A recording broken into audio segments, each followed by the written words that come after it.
Hey guys, welcome back to my channel. मैं हूं श्वेता और आज इस वीडियो में हम लोग जानेंगे एनोमली स्कैन के बारे में, जिसको एनाटॉमी स्कैन भी कहते हैं, जिसको टारगेट स्कैन भी कहते हैं, जिसको टिफा स्कैन भी कहते हैं। अलग अलग नामों से जानते हैं इसको अलग अलग जगहों पे, तो इसको आप कुछ भी कह सकते हैं। बहुत सारे लोग, जब मैंने एनोमली की ऑलरेडी एक वीडियो शेयर किया हुआ है, उसमें बहुत सारे कॉमेंट्स आ रहे थे। तो आज इस वीडियो में मैं आपकी एनोमली स्कैन से रिलेटेड सारी इंफॉर्मेशन दूंगी, सारी जो आपकी क्वेरीज है उनको सॉल्व करूंगी। तो वीडियो पे एंड तक बने रहिए, आपके लिए बहुत यूजफुल होने वाला है। तो वीडियो को अभी से लाइक कर दीजिए, मेरे चैनल को सब्सक्राइब, ऐसे ही बहुत सारी इंफॉर्मेटिव वीडियोस के लिए। तो सबसे पहले हम जानते हैं एनोमली स्कैन के बारे में। ये हमें कब कराना चाहिए? ये हमारे 5 मंथ में होता है। अगर हम वीक वाइज काउंट करें तो 18 से 20 वीक के बीच में हो जाता है। ये हमारी प्रेगनेंसी का दूसरा स्कैन होता है। इससे पहले हमारा एंटी स्कैन जो 3rd मंथ में हमारा होता है, एंटी स्कैन बोलते हैं जिसको। अगर उसमें कोई आपके प्रॉब्लम आई होती है तो उसमें आपको डबल मार्कर टेस्ट कराया जाता है। तो ये जब 2 टेस्ट हो जाते हैं, उसके बाद 5 मंथ में हमारा एनोमली स्कैन होता है।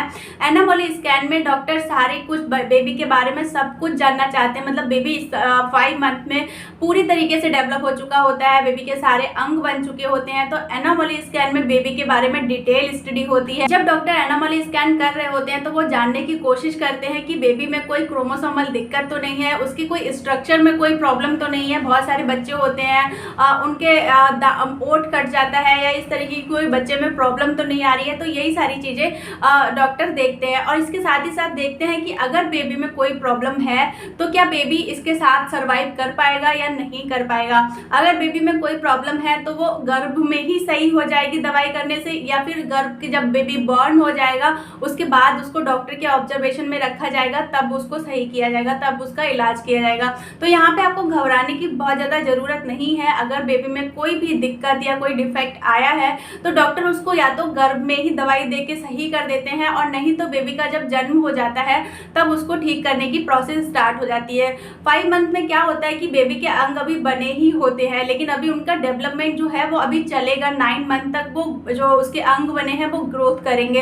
तो बहुत बार क्या होता है कि 5 मंथ में जो हमारा डिफेक्ट आता है, जब तक हमारा बेबी 9 मंथ तक होता है तब तक जो उसका वो डिफेक्ट होता है वो भी सही हो जाता है। तो यहाँ पे आपको घबराने की बहुत ज़्यादा ज़रूरत नहीं है। अभी बेबी की ग्रोथ होनी बाकी है, तो अगर बेबी में कोई डिफेक्ट है भी तो वो सही हो जाने के बहुत सारे चांसेस होते हैं, और नहीं तो अब बेबी बॉर्न होने के बाद उसका इलाज होकर वो सही हो जाते हैं। तो बहुत ज़्यादा टेंशन लेने की ज़रूरत नहीं है आपको। यहाँ पे इस वीडियो में मैं आपके साथ अपना भी एनोमली स्कैन शेयर करूंगी जो मेरे बेबी बॉय के टाइम पे हुआ था, और उस एनोमली स्कैन से मैं बताऊंगी कि किस तरीके से आप अपने बेबी के बारे में घर बैठे जान सकते हैं। बहुत सारी लेडीज ऐसी होती हैं वो डॉक्टर से नहीं पूछ पाती हैं। हम लोग अल्ट्रासाउंड कराते हैं, इतना महंगा अल्ट्रासाउंड कराते हैं, डॉक्टर को दिखाते हैं और डॉक्टर बस देख के बोल देता है कि हाँ सब कुछ ठीक है, लेकिन वो हमें नहीं बताता है कि मतलब हमारे एनोमली स्कैन में या हमारे अल्ट्रासाउंड में है क्या, हमें क्या बच्चे के बारे में पता चल सकता है। तो कुछ इंपॉर्टेंट चीज बस मैं आपको इस वीडियो में बताऊंगी आगे कि आपको अपने घर बैठे अल्ट्रासाउंड किस तरीके से पढ़ना है। यहाँ पे आप लोग का एक क्वेश्चन बहुत ज्यादा आ रहा था कि एनोमली स्कैन होने में कितना टाइम लगता है, क्या हमें भूखे पेट जाना है या हमें कुछ खा के जाना है। तो एनोमली स्कैन, जैसे कि मैंने आपको बताया कि बेबी के बारे में डिटेल स्टडी करते हैं, हर अंग उसका चेक किया जाता है एनोमली स्कैन में। तो यहाँ पे लगभग आपको आधा घंटा लग सकता है, 20 से 25 या 30 मिनट तक लग सकते हैं, क्योंकि कभी कभी क्या होता है कि बच्चा दूसरी पोजीशन में होता है। आप देखेंगे कि जब भी आप अल्ट्रासाउंड के लिए जाएंगी, बच्चा या तो एकदम शांत हो जाएगा या फिर वो बहुत ज़्यादा हरकत करेगा, बहुत ज़्यादा मूवमेंट करेगा। तो डॉक्टर नहीं पकड़ पाते हैं बच्चे की पोजीशन को, और जिस अंग के बारे में उन्हें स्टडी करनी होती है वो अंग उनको नहीं दिखाई दे रहा होता है। तो इस वजह से और भी ज़्यादा टाइम लगता है। कभी कभी डॉक्टर आपको बोलेंगे कि आप कुछ खा के आइए, थोड़ा सा वॉक करके आइए, जिससे कि बेबी की पोजीशन चेंज हो और फिर वो ठीक से उसका अल्ट्रासाउंड कर पाए, ठीक से बेबी को देख पाए। तो ये सारी चीज़ें होती हैं, इसलिए थोड़ा सा आपको टाइम लग सकता है। और कोई भी प्रेगनेंसी का टेस्ट जो होता है वो खाली पेट नहीं होता है, क्योंकि जैसे एनोमली टेस्ट होता है, स्कैन होता है, इसमें बहुत ज़्यादा टाइम लगता है। इसलिए आपको ज़रूर से कुछ ना कुछ खा के भी जाना चाहिए, और अपने हॉस्पिटल के लिए कुछ ना कुछ खाने के लिए ले भी जाना चाहिए, क्योंकि वहाँ पे बहुत टाइम लगने वाला है। तो आप प्रेग्नेंट हैं, आपको भूख लगेगी बार बार, तो कुछ ना कुछ आपके पास खाने के लिए भी होना चाहिए। एक चीज़ मैं आपको यहाँ पे और बोलना चाहूँगी कि अगर आपके बेबी में कोई भी डिफेक्ट आता है, अगर कोई डिफेक्ट आता है तो आपको एक अच्छे हॉस्पिटल हॉस्पिटल में डिलीवरी करानी चाहिए, जिससे कि जहाँ पे आपकी डिलीवरी हो वहाँ पे पीडियाट्रिशियन हो, बच्चे का जो डॉक्टर होता है उसको होना चाहिए। और अगर बेबी में कोई प्रॉब्लम है तो वो तुरंत डिटेक्ट कर पाए, उसका बेबी का तुरंत वहाँ पे इलाज हो पाए। बहुत सारे लोग क्या होते हैं किसी भी हॉस्पिटल में डिलीवरी करा लेते हैं और फिर वहाँ पे बच्चों का डॉक्टर नहीं होता है, फिर वो दूसरे हॉस्पिटल में लेके जाते हैं, तो उन सारी चीज़ें, उन सारी प्रोसेस में बहुत टाइम लग जाता है। उसी हॉस्पिटल में पीडियाट्रिशियन होगा तो वो तुरंत बेबी को देखने आएंगे, तो उससे आपका टाइम भी सेव होगा, बच्चे के लिए भी आसानी रहेगी और जो मदर होगी, न्यू मदर, उसके लिए भी आसानी रहेगी। तो ये चीज़ आप जरूर से ध्यान में रखें। चलिए अब हम चलते हैं स्कैन की तरफ। मैं आपको अपना बेबी बॉय का अल्ट्रासाउंड दिखाने वाली हूँ और उसमें आपको पता चलेगा कि बेबी के बारे में क्या क्या चीज़ें हमें देखनी है। बस मैं इस वीडियो में इंपॉर्टेंट चीज़ ही बताऊंगी, नहीं तो ये वीडियो बहुत लंबी हो जाएगी। तो चलिए चलते हैं अल्ट्रासाउंड की तरफ। तो ये है मेरा एनामोली का अल्ट्रासाउंड। ये लगभग 2 से 3 पेज में होता है। सबसे पहला ये रहता है, फिर इसके बाद ये भी रहता है और इसके बाद फिर ये आ जाते हैं अल्ट्रासाउंड। आपके जो अल्ट्रासाउंड रहता है, जो बेबी की इमेजेस रहती हैं वो सारी आ जाती हैं। तो इससे हमें मतलब नहीं है, हमें इससे मतलब है जो हमारा मेन बच्चे के बारे में जो चीज़ें लिखी होती है वो देखनी रहती हैं। सबसे पहले यहाँ पर तो आपका जो अल्ट्रासाउंड, जो आपकी पर्सनल डिटेल है अल्ट्रासाउंड में, वो सारी चीज़ें लिखी होंगी। आपकी एज, आपकी LMP का मतलब होता है लास्ट मेंस्ट्रुअल पीरियड, जो हमारा लास्ट पीरियड आया हुआ होता है उसके हिसाब से यहाँ पे आपके वीक और डेज लिखे होते हैं। मेरा 18 वीक 2 डेज चल रहा था। मैं अल्ट्रासाउंड को थोड़ा जल्दी पढ़ूंगी जिससे कि वीडियो शॉर्ट हो जाए। अगर आपकी कोई भी क्वेरी हो तो आप मुझसे कमेंट बॉक्स में पूछ सकते हैं। यहाँ पे लिखा होता है फीटल नंबर, कि बच्चा सिंगल है या बच्चा ट्विंस है, तो यहाँ पे जो भी बेबी का नंबर होगा वो यहाँ पे लिखा होगा। इंट्रा यूट्राइन मतलब होता है कि बेबी जो है हमारा यूट्रस में है। इसके अलावा अगर फैलोपियन ट्यूब में होता है बेबी तो वो रिस्की प्रेगनेंसी होती है, वो भी यहाँ पे मेंशन होता है।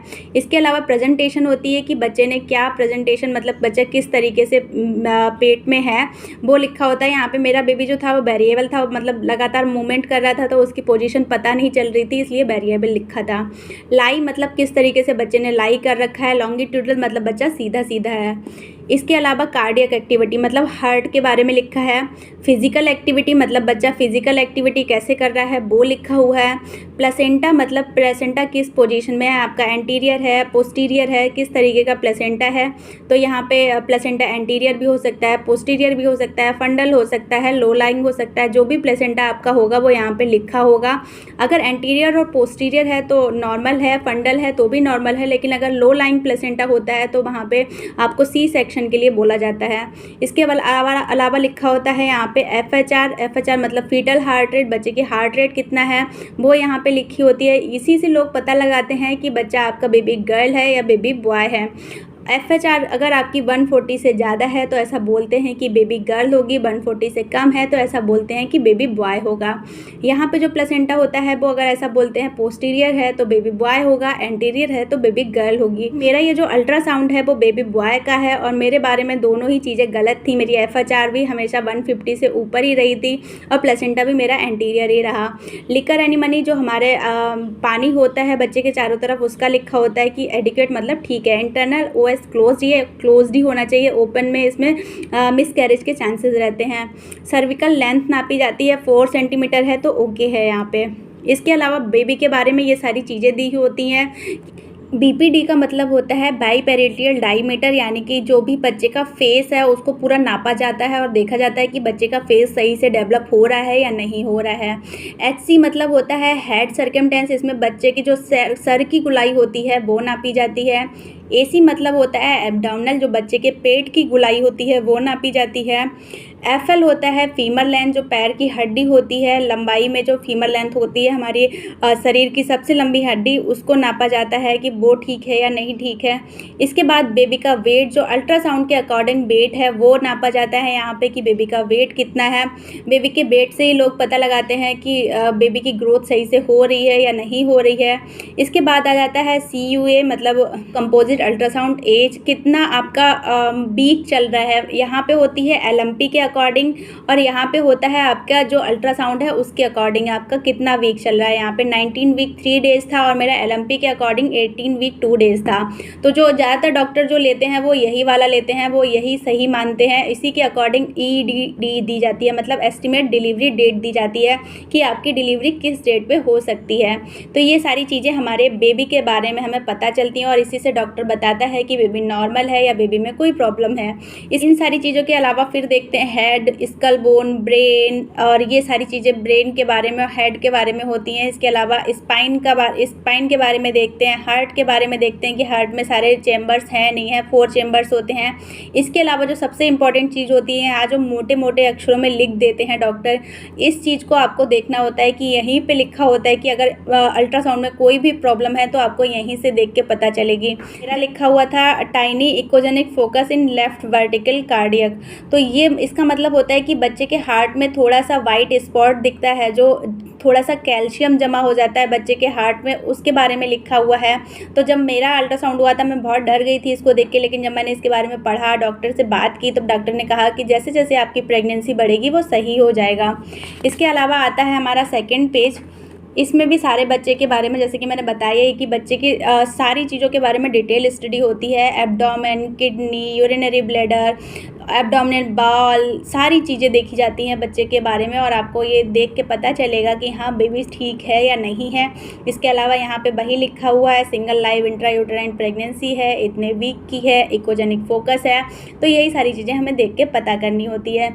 एनामोली स्कैन में इससे ज़्यादा कुछ नहीं होता है। अगर ये सारी चीज़ें आपकी नॉर्मल हैं तो आपका बेबी भी नॉर्मल है, कोई भी दिक्कत नहीं है। सो यही था एनामोली स्कैन के बारे में। आई होप कि वीडियो आपके लिए यूज़फुल रहा होगा। वीडियो यूज़फुल रहा हो तो प्लीज़ वीडियो को लाइक जरूर करिएगा, मेरे चैनल को subscribe. Thank you so much for watching. Thank you.